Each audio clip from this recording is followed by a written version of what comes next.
Hola, buenas tardes a todos. Vamos a comenzar para ir en hora, ya que bueno, tenemos los tiempos muy medidos.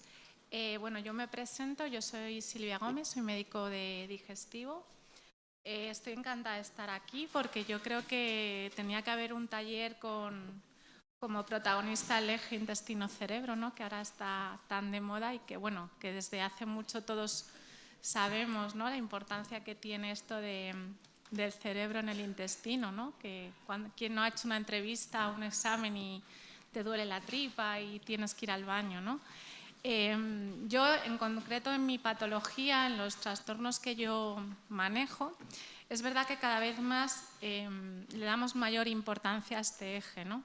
En concreto, en la patología funcional digestiva, en el síndrome de intestino irritable, que es como el ejemplo más característico, es cierto que hasta hace 5 años se decía que el que tenía intestino irritable era porque estaba fatal de la cabeza, tenía nervios y ya está, ¿no?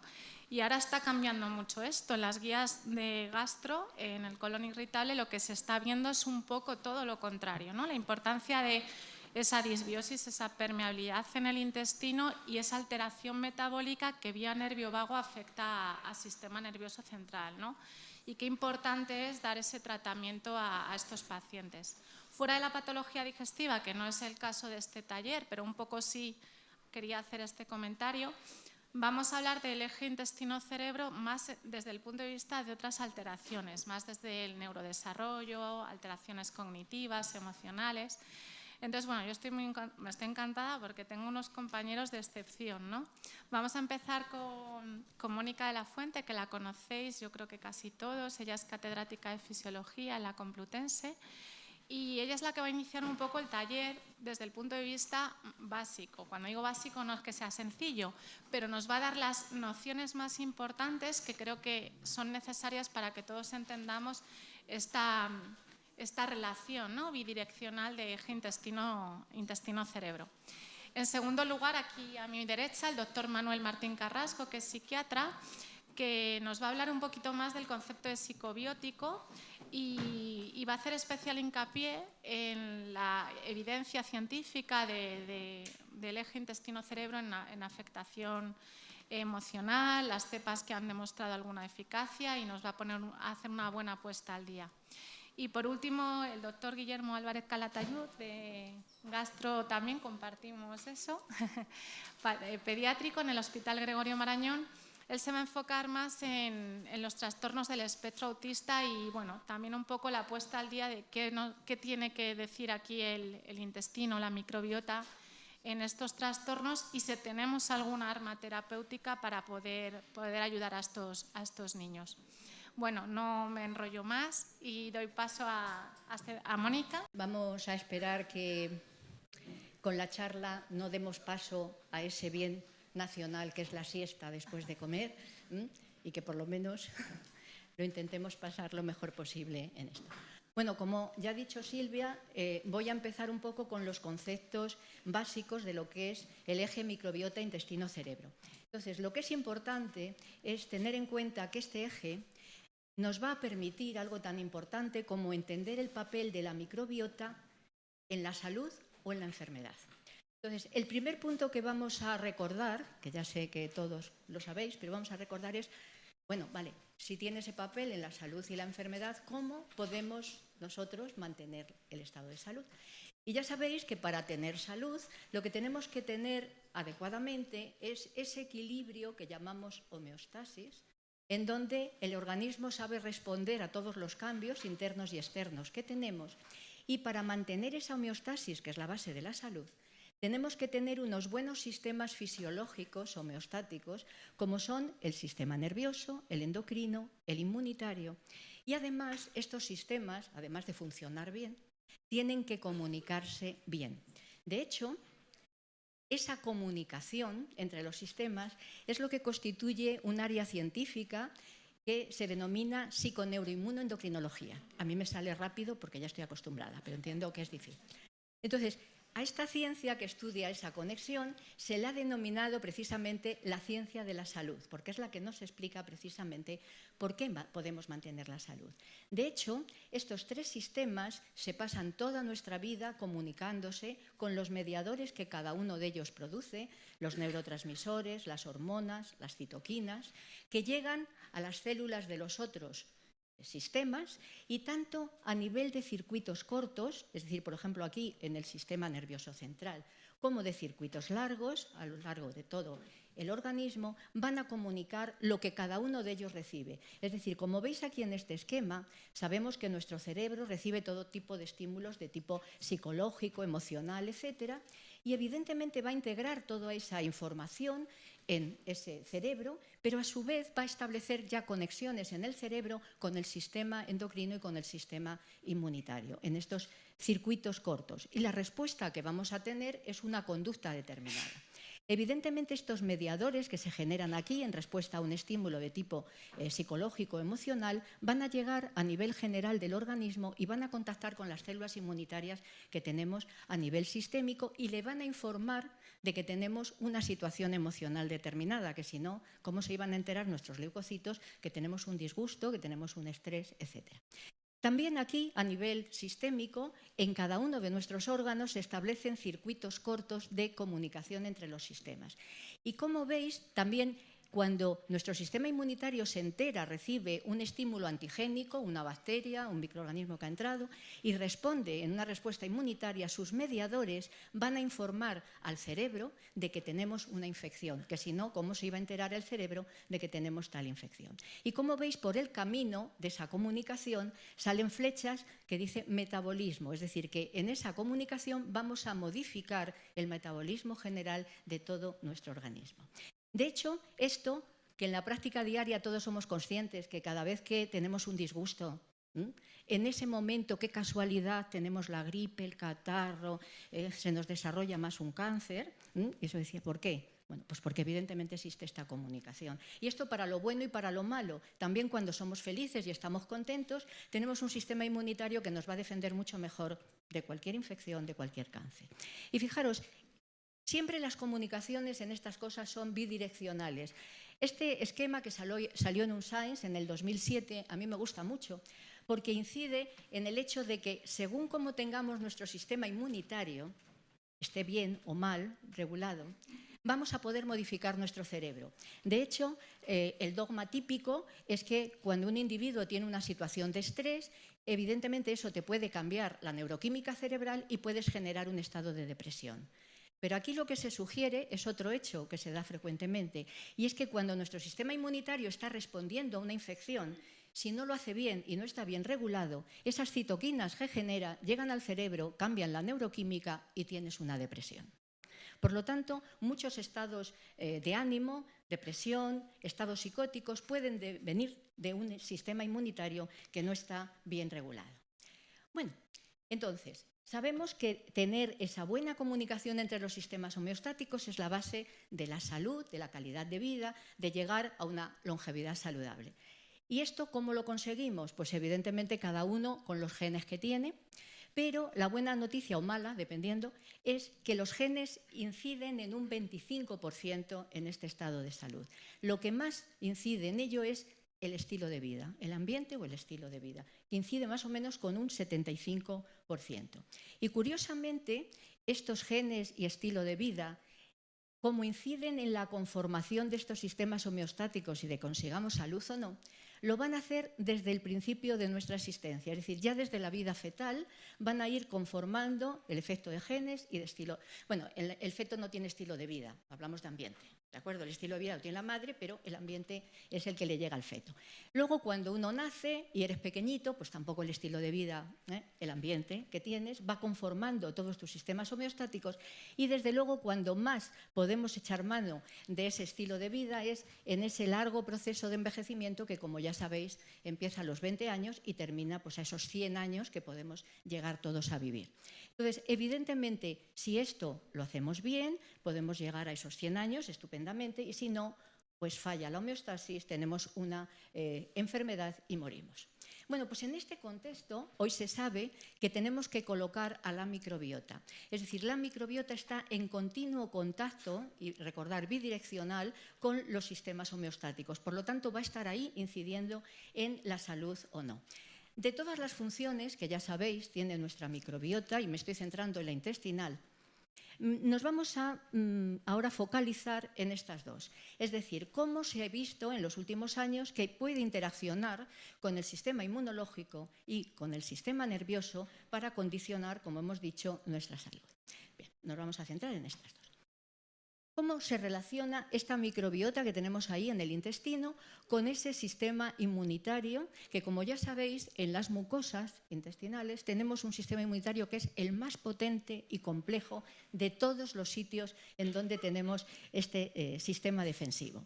Bueno, pues aquí, que tenemos un montón de células, incluso más que en otros sitios, y de más diversidad, tenemos todas las células de la inmunidad innata, de la inmunidad adquirida, y por si fuera poco, tenemos esta barrera epitelial que antes se decía solo sirve para que absorbamos ahí nutrientes, y no, se ha visto que sirve para muchas más cosas, y de hecho tiene un montón de células que también son del sistema inmunitario, que otras producen esa capa de moco tan importante también de defensa, y otras producen montones de mediadores que van a estar aquí condicionando esa homeostasis intestinal.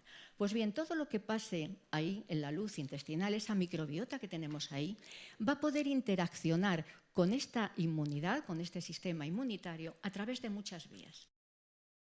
Una es directa. Evidentemente, microbiota puede directamente, sobre todo con células dendríticas, contactar con el sistema inmunitario.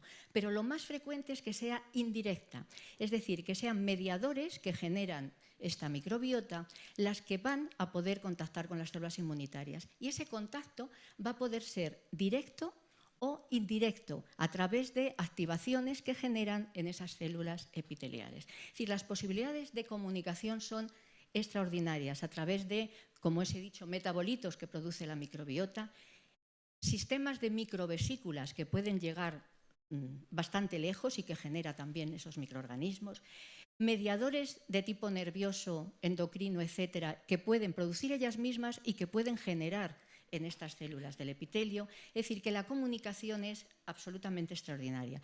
Y esa microbiota así puede explicar en que se medie en el desarrollo y función de este sistema inmunitario. Sistema que además no se queda ahí en las mucosas, sino que está en contacto con el sistémico. Aquí, como veis, os pongo uno de los esquemas más resumidos que he encontrado de esas conexiones. Es decir, que las conexiones son complejas. Pero básicamente la pregunta que todos nos hacemos cuando hablamos de la interacción microbiota-sistema inmunitario es, vamos a ver, ¿cómo es posible que un sistema que a lo que se dedica es a destruir microorganismos sea capaz de respetar a los microorganismos que son primos hermanos de los patógenos, pero que constituyen nuestra microbiota autóctona, y los respeten totalmente? Y sin embargo puedan ir discerniendo, este es malo, me lo cargo, este es bueno, lo respeto, y esto resulta que es un antígeno de los alimentos, lo voy a respetar también. Pues evidentemente es un sistema complicado. No es que se sepa totalmente, pero sí la idea general es que se ha visto que aquí empiezan las células de la inmunidad innata a decir, a contactar con mediadores de esta microbiota y a decir, vale, este es bueno. Y entonces le lanzan mensajes de comunicación a la adaptativa, fundamentalmente a los linfocitos, que hacen que en ese equilibrio que suele haber entre linfocitos, ya sabéis, con sus poblaciones TH17, TH reguladores, etcétera, se potencie aquellas células linfoides que son más reguladoras, que son más generadoras de productos antiinflamatorios. De manera que cuando nuestro sistema inmunitario se quiere cargar a un microorganismo, lo que genera es una inflamación. Inflamación que en principio es buena, porque si no generas inflamación no vas a destruir al patógeno. Pero en estas situaciones las señales lo que hacen es potenciar a esas células T, que lo que van a generar son citoquinas antiinflamatorias y que aprenden a respetar a esa microbiota que le ha enseñado que está ahí. ¿De acuerdo? Y hace algo más, porque dice, bueno, pues entonces me la he dejado ahí, todo el sistema inmunitario me lo he dejado antiinflamatorio, que ya no me va a servir para mucho, porque tiene que generar una inflamación para luego destruirme lo malo. No. Los mediadores de los microorganismos, de esta microbiota, son capaces de llegar a sitios como la médula ósea, modificar la hematopoiesis de estas células inmunitarias, sobre todo de las células mieloides, y hacer que epigenéticamente recuerden contra quién tienen que enfrentarse y en mayor medida. De manera que, fijaros hasta qué punto una buena microbiota en ese diálogo enseña a nuestra inmunidad, primero a la del intestino y posteriormente a la general, este microorganismo es bueno, nos ayudamos y hay que respetarlo, este es malo y además voy a tener más potencia para destruirte que si no tuvieras esa microbiota que te hubiera enseñado adecuadamente. ¿De acuerdo? Por lo tanto, potencia el funcionamiento de nuestro sistema inmunitario frente a, digamos, lo nocivo. ¿Y qué pasa con la comunicación entre esa microbiota y el sistema nervioso? Pues evidentemente, como ya sabéis, en el intestino tenemos un sistema nervioso tan potente, que incluso se le ha denominado el segundo cerebro, ¿vale? Para algunos es el primero, pero vamos a dejarlo en el segundo. Un montón de neuronas sensoriales, motoras, interneuronas, células de glía. Es decir, es un auténtico cerebro puesto ahí que evidentemente está en contacto con el sistema inmunitario que acabamos de comentar, con esa barrera epitelial tan importante que hemos dicho y, por supuesto, con la microbiota que tenemos ahí. De manera que, según como sea esta microbiota, así va a ser lo que se va a comunicar vía, primero, sistema nervioso entérico, este que hemos dicho tenemos aquí, pero después en su conexión con sistema nervioso central, con el cerebro. Claro, estos contactos con estos diálogos directos e indirectos, estos circuitos que se ponen aquí, nos hacen pensar que si la manifestación de nuestro sistema nervioso es la conducta, si los microorganismos que tenemos aquí son capaces de modificar esa conducta. Y efectivamente esta pregunta que se ha hecho los investigadores en los últimos años, la respuesta ha sido que sí. Y ya hay evidencia científica que demuestra que la microbiota puede condicionar la conducta de un individuo. Y la conducta no solo a nivel personal, sino también a nivel de las relaciones con otros individuos, sobre todo en especies sociales como es la nuestra. De hecho, hay una revisión aquí de hace unos años en donde ya se recogen investigaciones en donde se demuestra que nuestra microbiota condiciona con quién nos relacionamos y con quién nos emparejamos. Es decir, que la elección de pareja puede venir condicionada por la microbiota que tenemos. Bueno, una cosa importante, ya sé que esto siempre es llamativo, a mí me llamó la atención, pero dijo, va a ser verdad. Una cosa importante es que no perdamos de vista el hecho de que las comunicaciones que estamos viendo son siempre bidireccionales. Hasta ahora estamos diciendo esa microbiota de ahí, cómo se comunica con el cerebro y condiciona su conducta, su estado cognitivo, su memoria, etc. Pero también tenemos que tener en cuenta que todo lo que pasa en nuestro cerebro va a afectar a la microbiota. Y por eso, como antes ha dicho la coordinadora de la mesa, dice, cuando tenemos una situación de estrés, una situación emocional, tal, oye, se nos afecta el tracto digestivo, se nos está afectando también la microbiota. Entonces, aquí en este esquema se ve cómo muchas situaciones, estrés, autismo, esquizofrenia, depresión, etcétera, se ha visto que evidentemente se inician en el cerebro, pero modifican nuestra microbiota. Y una cosa importante es las emociones, que uno piensa, ¿qué tendrá que ver el tener una emoción? Porque el estrés parece que te entra mejor. Dice, tienes un estrés, la microbiota se modifica. Pero es que las emociones positivas y negativas van también a modificar nuestra microbiota. Por lo tanto, esa bidireccionalidad, por favor, es muy importante. Y fijaros, esa bidireccionalidad va a utilizar todas las vías posibles, es decir, no solo utiliza vías nerviosas, todo lo que producimos aquí en el intestino por vía nerviosa puede llegar al cerebro, también vía sanguínea. Es decir, hormonas, citoquinas, etcétera, no solo utilizan vía nerviosa, sino también vía sanguínea llegan al cerebro y viceversa. Lo que produce el cerebro, vía nerviosa, pero también vía sanguínea, por ejemplo, la estimulación del eje hipotálamo hipófisis adrenal, libera cortisol que va a poder llegar al intestino. Por lo tanto, esa bidireccionalidad ya está establecida como que funciona bien. Tenemos la base de la salud, salud mental y salud intestinal. Que funciona mal, tenemos enfermedad. Y eso no solo a nivel del eje, sino de todo el organismo, como hemos comentado antes. Bien, como cuarto apartado, ¿qué vamos a ver?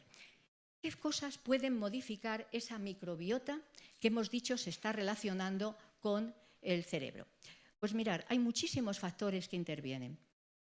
Aquí está, que es clásica, esta diapositiva que me la cedió el doctor Álvarez Calatayud. Veis cómo, dependiendo la forma de nacimiento que tiene un individuo, sea por cesárea, sea por parto natural, la lactancia, después la dieta que se tome, la comida, los medicamentos que se hagan, la vida que se haga, es decir, desde que eres pequeño, que tengas contacto con el ambiente, con el campo, con animalitos o no, todo eso va a condicionar que tu microbiota sea adecuada o no lo sea. Es decir, cuando todo esto falla o alguna de estas cosas fallan, la microbiota no va a ser la que tiene que ser. ¿De acuerdo? Y entonces, esta microbiota, que es sensible a tantas cosas, es la que va a condicionar que nuestro sistema inmunitario y nuestro sistema nervioso se vaya desarrollando adecuadamente cuando está nuestro proceso de crecimiento. ¿Que no la tenemos adecuada? No vamos a tener unos buenos sistemas homeostáticos y si son la base de la salud, vamos a tener problemas. Y luego, desde la edad adulta hasta el final de la vida, en ese largo proceso de envejecimiento, todos esos factores, dieta, estrés, etcétera, que van a modificar, ya sabéis, algo tan importante como es eso que llamamos edad biológica. Ya sabéis que cada individuo va envejeciendo a una velocidad distinta, que la edad cronológica no sirve para nada, por tenerlo claro, ¿vale? Lo importante es a qué velocidad cada uno de nosotros estamos envejeciendo. Bueno, en esa edad biológica van a intervenir muchos factores. No todo el mundo lo hace igual. Y eso también condiciona que la microbiota no va a ser igual en todos esos individuos. ¿De acuerdo? Entonces, esto lleva a este esquema que monté, que me parece interesante. Hemos dicho que, ¿vale?, que esta salud va a depender de estos sistemas homeostáticos, que cada persona los va a ir desarrollando mejor o peor dependiendo de sus genes, pero sobre todo de su estilo de vida, de su ambiente al principio.